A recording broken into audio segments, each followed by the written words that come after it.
had a very big impact in its time. It still has. So to tell us a little bit more about that, I'm going to give the words to Laurence Beergreen. Laurence? Good morning. Bom dia. So the question is, what does the planet Mars have in common with Ferdinand Magellan, the explorer? And I will try to explain to you why. It actually begins with this gentleman on my left, Jim Garvin, who's a scientist from NASA. Some years ago, I was at a NASA meeting where they were discussing the exploration of the red planet and sending robotic rovers to Mars and exploring Mars robotically. Jim was involved in that. And they would occasionally talk in a scientific way about the spirit of discovery. What was it all about? What did it mean? Why explore? In Magellan's time, it meant exploring for several reasons. For conquest, for religious reasons, for sheer greed, sometimes for glory. Today, ever since the 18th century, it's more for knowledge. It's more of a pure pursuit. And I noticed that one of their spacecraft was called Magellan. And I was, like most people, vaguely aware of who Magellan was, wasn't sure what he did, something about going around the world. And I was a writer, historian, biographer, writing about science and other figures, historical figures, but I was curious to see a little bit more about Magellan. There was very little available about him in English. There was much more in Portuguese, Spanish, French, and other languages. And these separate manuscript traditions didn't necessarily overlap.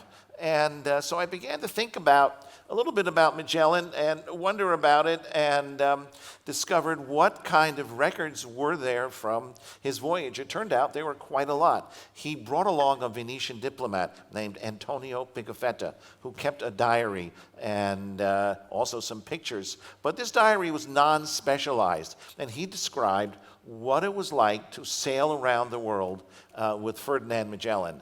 He was one of the very few survivors. Keep in mind how much courage this took to sail around the world at that time, because anybody who basically went sailing off in the Atlantic Ocean never came back. So this took a lot of guts. Magellan put together a fleet. It took him many years. He tried for years in Portugal to get the backing of King João with no success. Finally went to Spain, which was backing navigators from various countries. Put his fleet together, but he was still considered there an outsider, a rebel. The crew was international. This was not a feel-good United Nations crew. They were very mistrustful, especially mistrustful of him. There were a number of Spanish aristocracy there who considered them, that they were the ones who were really in charge of the voyage, not this upstart Portuguese pilot, Ferdinand Magellan, whom they had hired. There were mutinies, and there was dissension all the way through. Earlier we talked about the monsters the people were afraid of. By Magellan's time, people knew that there weren't monsters out there, that nails would not be pulled from ships by magnetic floating islands and the ships would sink. And they knew there weren't sea monsters, but the real monsters were other people. The hazards that they had for each other, occasionally the belligerent people whom they encountered around the world, although sometimes the people were extremely accommodating and generous, and it varied. So you have to give Magellan and the people who went with him credit for extraordinary courage and guts. So this is a picture of Mars from taken from Earth. This sense of going somewhere unknown was really what drew Magellan. He was hoping he would get wealthy. His goal, of course, was to go to the Spice Islands and get spices from the Moluccas, to short-circuit what Marco Polo had done. Instead of going overland, which took years to get to the Spice Islands and then years to get back, he thought this would be a relatively short hop. once he got through South America. He was not aware of the Pacific Ocean, the largest body of water on the planet. If he had known how difficult the task really was, and if he had known the real size of the world, he wouldn't have gone. Because it would have seemed too daunting. But he was committed, and so he went. Let me see if I can get the next. There we go. Well, we saw this image earlier of the Strait of Magellan, perhaps his greatest feat, and still considered today one of the great, if not the greatest feats in all of navigation history, was negotiating this strait. There were no maps. Its existence was vaguely rumored. He'd heard about it. Perhaps an earlier explorer had reached it, but there was nothing known for sure. So he managed to sense his way through it, going through it by tasting the water. It was salty, of course, at the ocean. The further he got into the strait, when it started tasting sweet, it's fresh, he knew he was inside the strait. And when it started tasting salty again, he knew he was coming out the other side at the western edge.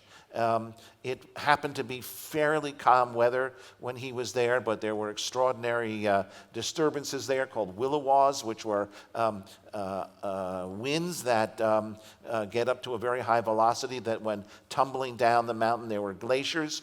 I went through the strait. I went to some of the high points of Magellan's voyage. Seville, of course, where he began and where many of the records for this voyage were kept. It happened to be a sunny day, a rare sunny day, in the strait, and you can get an idea of the spectacular beauty there. It's really almost a spiritual experience to go through the strait because it's extraordinary. Of course, Magellan was just trying to stay alive. They were slaughtering seals and penguins. They were eating rotten ship's biscuits that were filled with insects. So they were having a much more difficult time than we did. But it's really an extraordinary, if you ever have a chance to go, it's really an extraordinary visit. As Magellan went, this is the Mars connection, he was naming various places mostly in Portuguese, some in Spanish, that were familiar to him. And what you're seeing here is a picture taken from a satellite of the crater Victoria on Mars. And there was a rover Opportunity that slowly, very slowly, a few miles an hour, was crawling around and inspecting the perimeter of it.